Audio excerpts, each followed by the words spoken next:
Saya melihat ya dari inflasi rendah di Maret kemarin, memang kalau dibandingkan tahun 2022 ini jauh lebih rendah ya.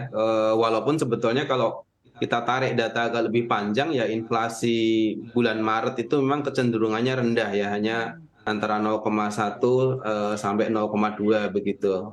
Jadi cukup rendah sebetulnya begitu. Nah, 2022 itu sebetulnya agak pengecualian ya, jadi dia agak tinggi 0,66 dan kemudian di 2023 ini kembali rendah di 0,18. Kalau saya melihatnya sih memang ada eh, problem juga begitu di daya beli masyarakat. Sebetulnya menuju ya awal-awal 2023 itu banyak juga ya case-case di mana kemudian perusahaan-perusahaan juga katakanlah misalkan di yang berbasisnya teknologi kan juga banyak mengalami PHK begitu ya, dan ini biasanya ini kaum muda kan begitu, dimana kalau menjelang ya Lebaran atau katakan Ramadan dan Idul Fitri tingkat konsumsinya biasanya itu meningkat begitu. Iya. Nah, faktor yang lain ya tentu saja kalau secara umum kalau kita melihat data di perbankan ya sebetulnya secara tahunan DPK masyarakat itu masih growth-nya masih cukup bagus begitu ya, di atas 8% begitu, yang menggambarkan ya mereka masih menabung ya, artinya sebetulnya uang itu masih ada begitu di mereka begitu, tapi memang sepertinya mengantisipasi ya kan 2023 ini kan narasinya itu kan adalah bahkan ada resesi global ya, tadinya dia diperkirakan macam itu, sehingga sepertinya motif untuk berjaga-jaga begitu itu sangat kelihatan ya, sehingga Ya, kita melihat konsumsi yang cukup rendah sehingga kemudian inflasinya cukup rendah di Maret itu gitu Mbak Safrina. baik Pak Eko, menarik melihatnya. Jadi uangnya ada, tapi digunakan untuk konsumsinya lebih menurun, lebih digunakan untuk kebutuhan saving dan investment sesuai dengan narasi tadi ya 2023 ini ada begitu banyak ketidakpastian sendiri, dan di satu sisi juga kalau kita melihat di Maret ini juga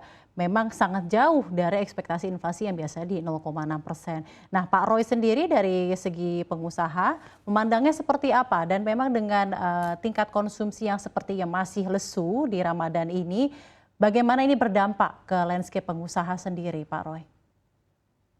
Ya, terima kasih. Ya, tentunya kami pelaku usaha retail modern yang dari waktu ke waktu terus mengamati pola belanja masyarakat, karena kita yang selalu menjadi tempat target masyarakat berbelanja, apalagi menjelang KBKM, puncak KBKM Idul Fitri.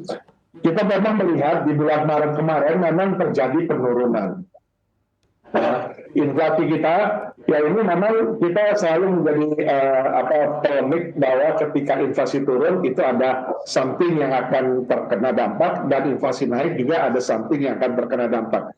Kita tahu bahwa dari Desember tahun lalu inflasi kita 5,51. Kemudian Januari sempat turun menjadi 5,28 ya, makin turun ya. Kemudian juga bulan Februari menjadi 5,47 dan year on year di bulan Maret 4,97. Artinya kita tahu bahwa inflasi itu adalah kenaikan harga, bahasa sederhananya seperti itu. Nilai uang kita turun karena fluktuasi daripada kenaikan harga barang atau komoditi. Nah, ketika inflasi turun berarti kita ketahui ada satu hal kemungkinan bahwa memang masyarakat menahan belanja karena harganya yang berfluktuasi naik, atau kedua memang masyarakat berjaga-jaga ya, melihat situasi kondisi yang dari tahun lalu diketahui bahwa pemerintah mengatakan bahwa tahun 2023 tahun yang gelap ya. Maksudnya yang gelap di sini adalah supaya masyarakat berhati-hati ya. Kalau kita mati-hati kan kita nggak bisa lari-lari. Kita mesti berhati-hati mencari lilin center supaya kita tidak tersandung. Nah, tahun gelap itu dikonotasikan oleh masyarakat yang harus berhati-hati. Nah, itu juga memberi dampak. Kemudian juga kita ketahui bahwa kita ada di tahun politik yang memang tentunya akan terjadi pesta demokrasi dengan segala situasi, dampak, dan juga segala sesuatu yang akan nanti berujung kepada pilkada, pilpres, dan pileg ya. Nah, ada perubahan nanti terjadi di situ. Jadi perlu ada pengaturan keuangan. Nah, untuk itu kita melihat memang inflasi ini sedemikian rupa memang sebenarnya lebih bagus itu dijaga, diturunkan ya. Dan kita lihat bahwa sebelum pandemi contohnya saja inflasi kita itu nggak pernah lebih dari 3,2%. Ya setelah pandemi kemudian bergeser, bahkan ada yang bilang bisa double digit, walaupun itu nggak pernah terbukti.